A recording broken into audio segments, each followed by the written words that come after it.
But Kasmuel, why not come to the negotiating table or the dialogue table, right? And say, first of all, we want accountability for the lives that were lost. That is one of the demands I've heard Matthew put across. What is so difficult, or isn't that the ideal situation? We cannot show up to dialogue tables when majority of us are showing up on autopsy tables.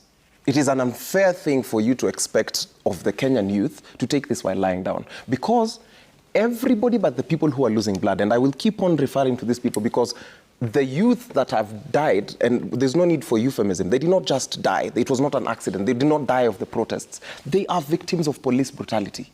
We have not seen any form of goodwill from this government in the sense that they've asked us for evidence.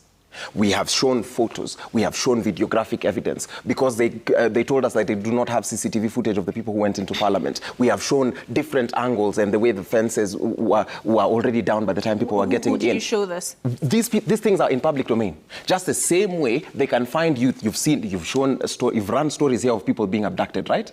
These stories were not shown to you. They are stories that were found on social media. And I think by people trying to behave as though social media is not an avenue, it is trying to tell us that we do not have an intelligence service in this country. We cannot show up to a dialogue table that has been organized by our oppressor. We will not show up to a place where there is... So who do you want to organize it?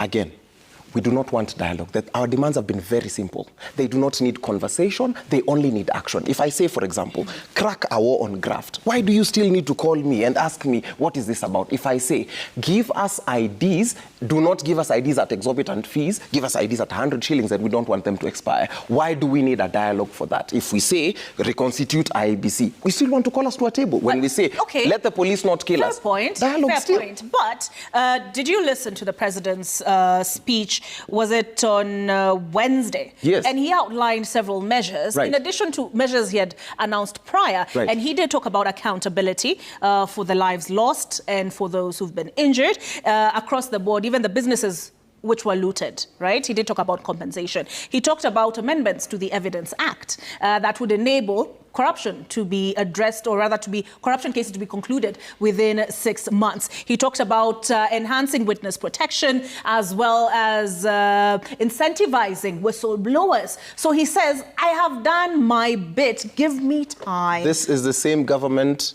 that is talking to us about witness protection as if we do not know what it has done in the past? Is this the same government that is promising us a war on graft as though we do not know their dealings of the past and their dealings currently?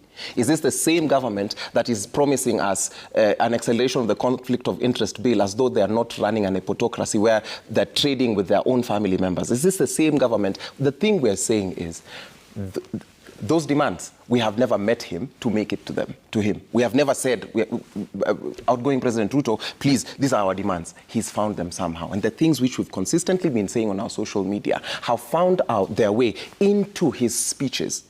I can say verbatim where his speech quoted some of the things that the young people have said.